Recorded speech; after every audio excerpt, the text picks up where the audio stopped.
What's going on, guys? Counting Gains back here again with a Irish video finally. So this is how Ireland is becoming secretly the richest country in the world. And I heard before it's like actually the richest country in the world in terms of GDP or economic growth, something like that. I studied business in school, and you know, back like in 2013 we had like a recession pretty bad. 2008, 2013 it was horrendous, and that recession kind of lasted to like 2015, 16. But before 2008, you know, Ireland was one of the richest countries in the world. It was crazy.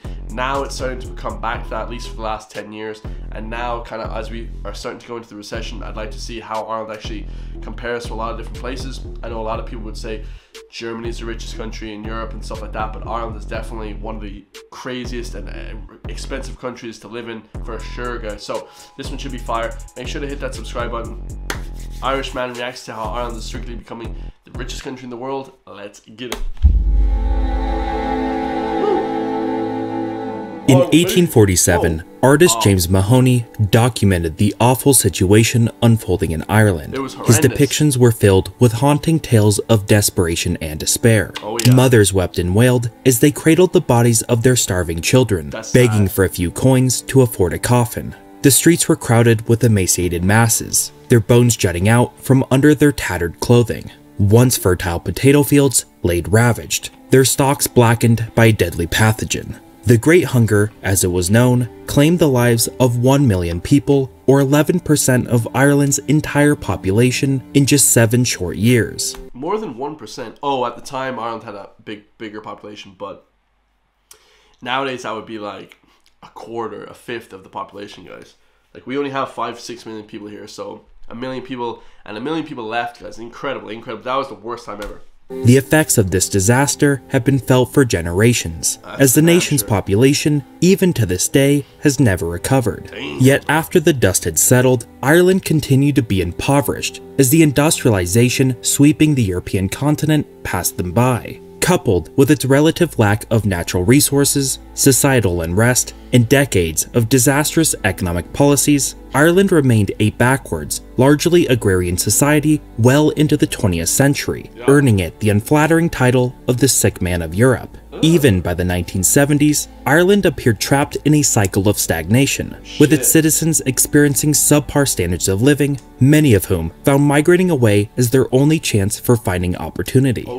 Yet today, if you look at a list of the world's richest nations, you'll see something truly astounding. If you exclude micronations, Ireland is now the second richest country in the world. Its citizens are among the most educated, wealthy, and happiest of any nation. But to the naked eye and the foundational principles of macroeconomics, I wouldn't say that we're the most happiest, guys, because pretty much every single celebrity leaves this country, guys. If we were the happiest country in the world, or one of the happiest, then people would be leaving. We just have a really low crime rate and stuff like that.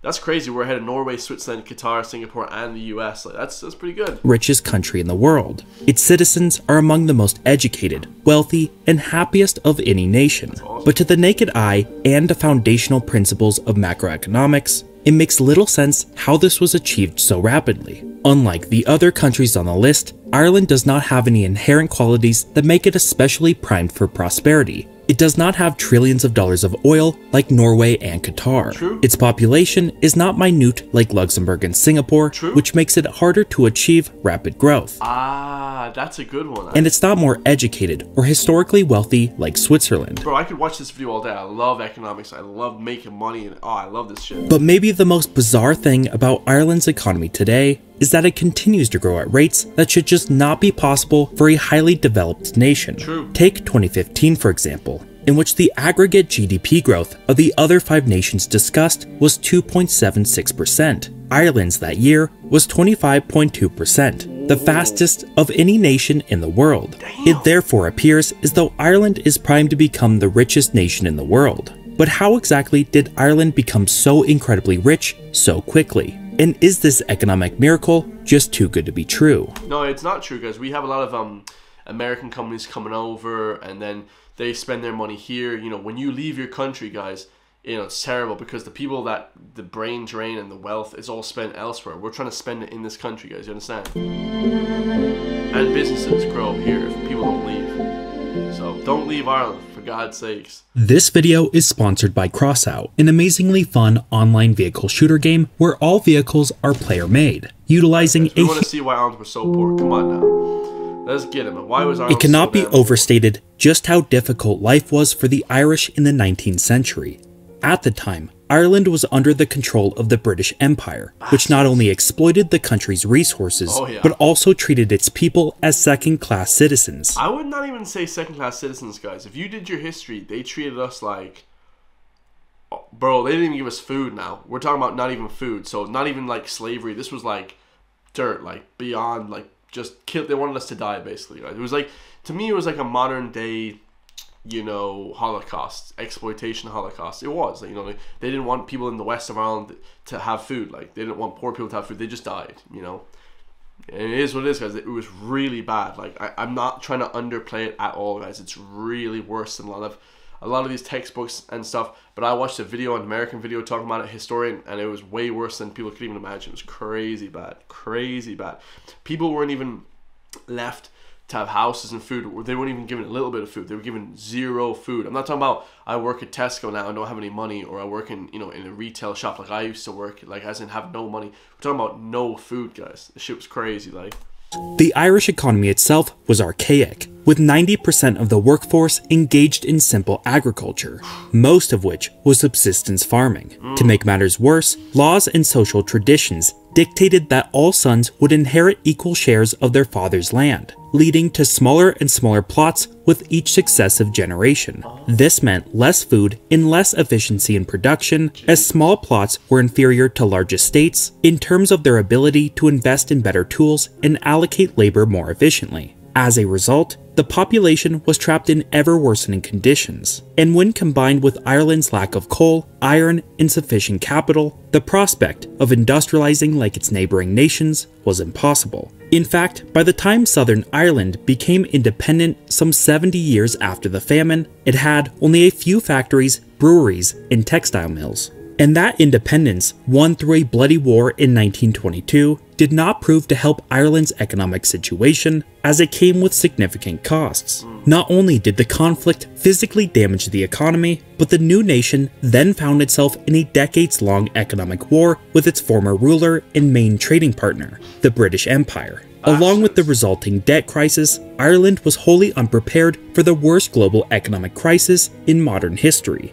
The Great Depression rocked the already tiny economy, and by 1932, Ireland found itself more impoverished than before, damaged by its connection to the outside world. Looking for a better way, Ireland observed the only industrialized nation that was not only surviving the Great Depression, but thriving due to its self-reliance. That nation was the communist Soviet Union, whose relative isolation from international banking and trade shielded it from external shocks. In an effort to break free from the last vestiges of British domination, industrialize on its own terms, and find its own way out of poverty, Ireland took some notes from the Soviets and pursued protectionist policies to isolate its economy in the goal of becoming self-reliant. The government quickly seized and monopolized major corporations and effectively banned most foreign investment and trade. But with hindsight, we know that economic isolation and protectionism is a recipe for disaster. However, in Ireland's case, the negative effects were especially damaging.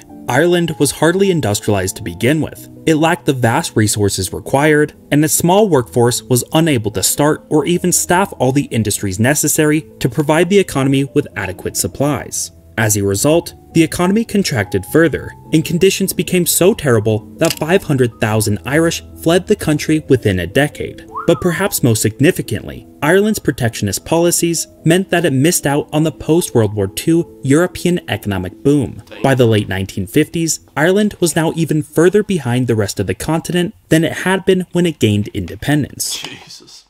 We were in a bad way for a long time, guys. A long time. Jesus.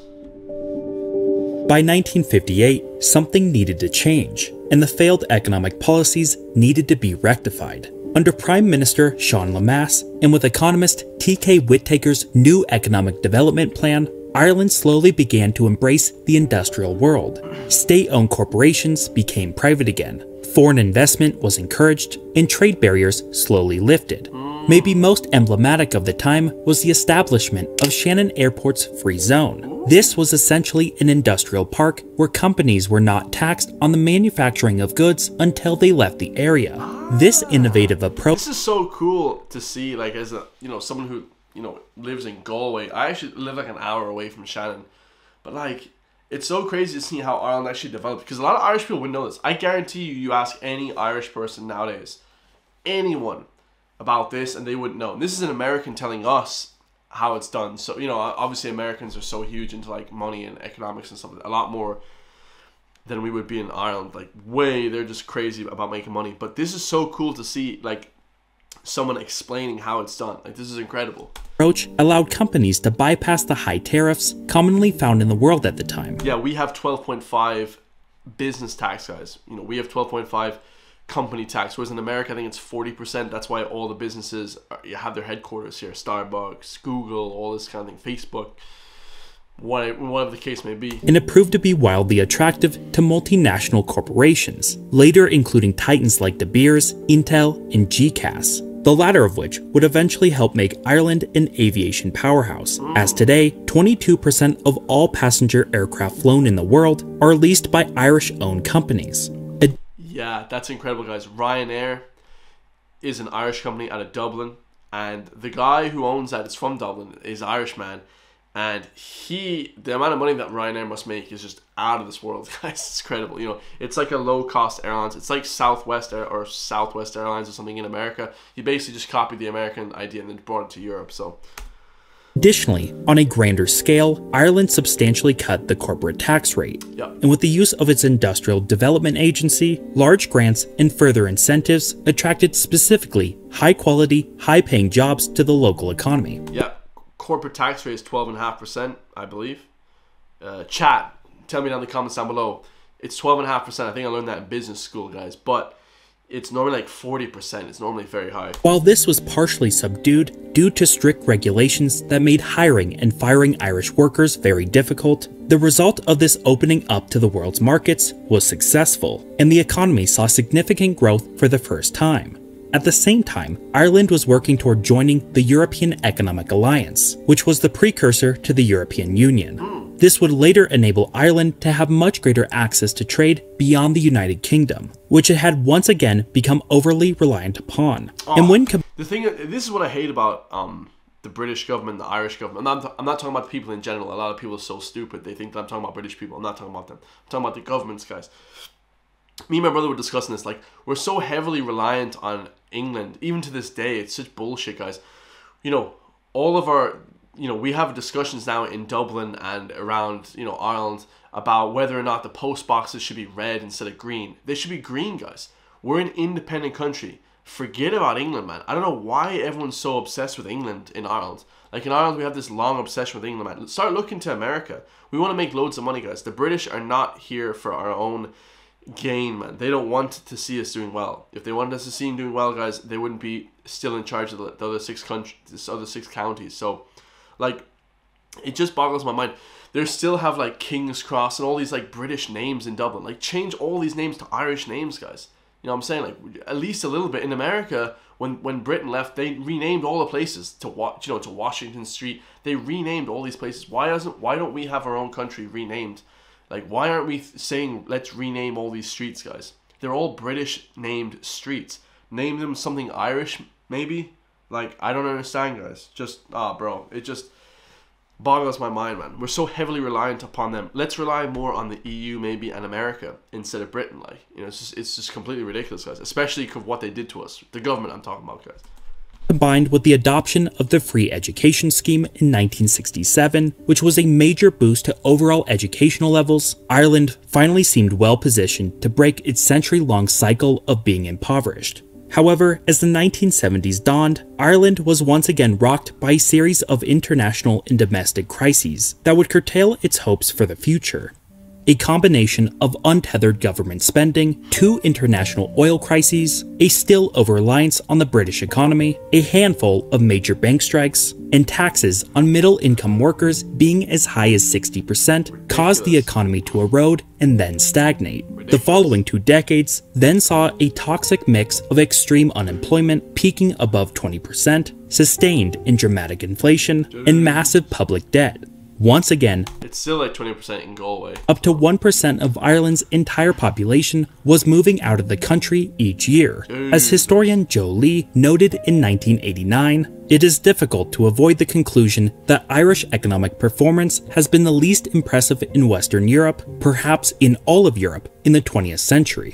Once again, it was time for a change, and Ireland began to open up its economy further. It slashed taxes for Irish workers. Across the board, it lowered corporate taxes to 10%, well below the European average of 35%, and it significantly rolled back government spending. It knew this would bring an increase in foreign investment by multinational corporations, just like it did in 1958. But this time, it wanted to maximize results for Irish workers. It did this counterintuitively by overhauling employment regulations, making it much easier to fire and hire workers. All of this would eventually make Ireland the 3rd most business-friendly nation in the world. Let's go. And it could not have been known at the time, but these efforts and a combination of unique circumstances would allow Ireland to undergo one of the most dramatic economic miracles in history. In less than a decade, Ireland would go from one of the poorest Western European nations to one of the richest. Yep.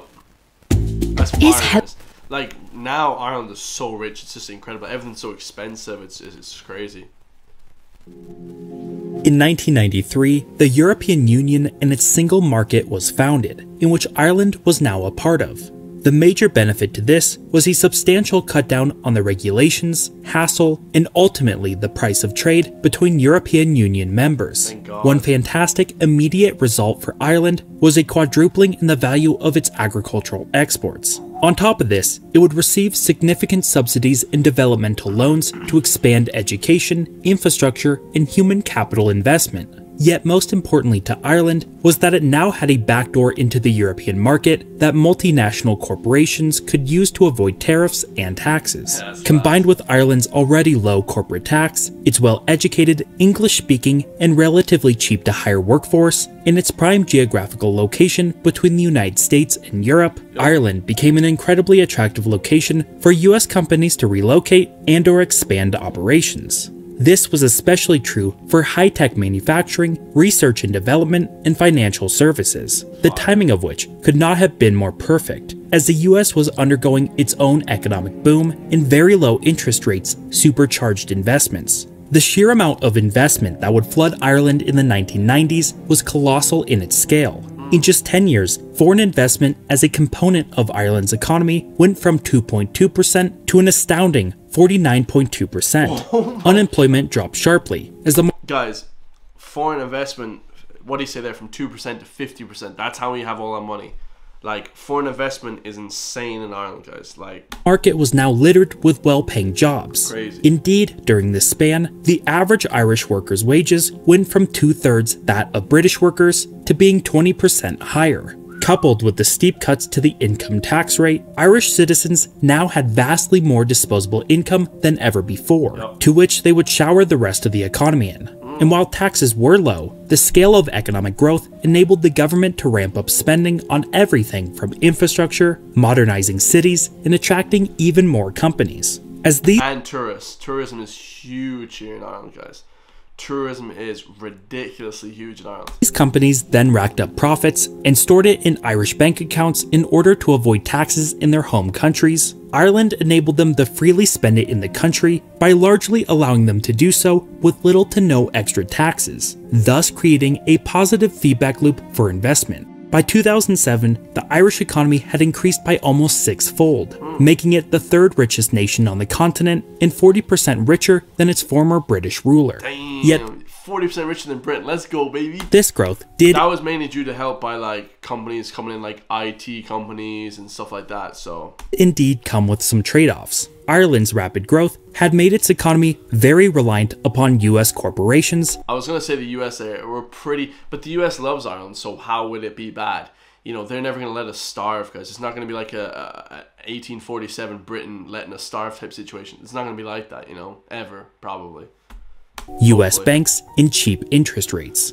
Its economy was therefore hyper-exposed to the global economy. At the same time, income inequality rose significantly, though it was still lower than the European average. But maybe the largest drawback was that as its population boomed and disposable incomes increased rapidly, the cost of living shot through the roof. Yes. This is what we're going to get into now, guys. The cost of living in Ireland is outrageous. They said it's like more than London, like for like some shit apartment in Dublin. It's like mind-boggling. I don't understand how that can be. I live in Galway, guys, which is kind of like the West Coast. Like, nobody really wants to come here, but Dublin is outrageously expensive. Combined with low interest rates and a lack of government oversight, Ireland's housing market formed a gigantic bubble. Private debts rose in turn, and eventually the nation was home to the second highest average household debts in the world. Along with runaway government spending, Ireland's economy had become fundamentally weak and vulnerable to global shocks. I drive by there all the time. This proved to be disastrous as the world entered the Great Recession. Yeah, the recession's ridiculous. As the US housing market collapsed violently in 2007, eventually taking the world's economy with it, Ireland was hit. The US just, everything that happens there, we just basically get the same shit happening in Ireland. It's ridiculous. Particularly hard. Housing prices in Dublin decreased by 56%. Widespread defaults sent banks into crisis. And unemployment rose sharply as companies laid off significant portions of their workforce. The entire economy contracted by almost a quarter. As the Irish government stared down the barrel of bankruptcy, it asked and received a titanic bailout by the IMF and the European Union worth €67.5 billion, or 40% of Ireland's total GDP. As concessions for the dramatic bailout, the government took harsh austerity measures, including a significant decrease in state employees' pay, the closing of some 41 government institutions, and a general decrease in government spending. The economy stabilized and then started modest growth by 2013. We were still in a recession for like 5 years, and I hope that doesn't happen now in 2023 till 2027, guys. I hope not anyway, because it'd be bad. It appeared as though the Irish economic miracle had finally come to an end. But something truly strange happened in 2015. Ireland reported that in a single year, its economy grew by a staggering 25.2%. To put that into perspective, the second fastest growing economy that year was Ethiopia at 10.4%. 25.2% is a GDP growth figure that should just not be possible for an already rich and developed nation. Therefore, it makes sense why immediately this set off alarm bells for economists, who suspected something fishy was going on, and they were right. What was going on, guys? This is news to me. Now, I remember 2015 being a crazy year for growth and everything. That year, Apple had initiated a gigantic transfer of $300 billion worth of intangible assets to its Irish subsidiary as part of a decades-long tax avoidance scheme. They were trying to avoid tax. Which was one among many such tools used by large US multinational corporations. Indeed, since the late 80s, Ireland had become the largest tax haven in the world, and actions taken to close its largest tax avoidance tool, known as the Double Irish in 2014, triggered a wave of corporate restructurings. In essence, and without getting into specifics, a now large portion of Ireland's GDP figure had been hyperinflated by revenues that never even touched its economy, and was merely a statistical byproduct of tax evasion. The international and domestic. That's so incredible, guys. Like, the way the economy works is just crazy. So we didn't see any of that 300, what did he say, 300 billion or 300 million or 300 trillion, whatever he said there, 300 billion, I think. That we didn't see any of that as an economy. Like, that wasn't spent here. That was just run through the headquarters of Apple, and I think is in Dublin, right? Incredible. Domestic attention this ultimately brought forced the Irish government to start using another metric to measure its economy, known as modified gross national income.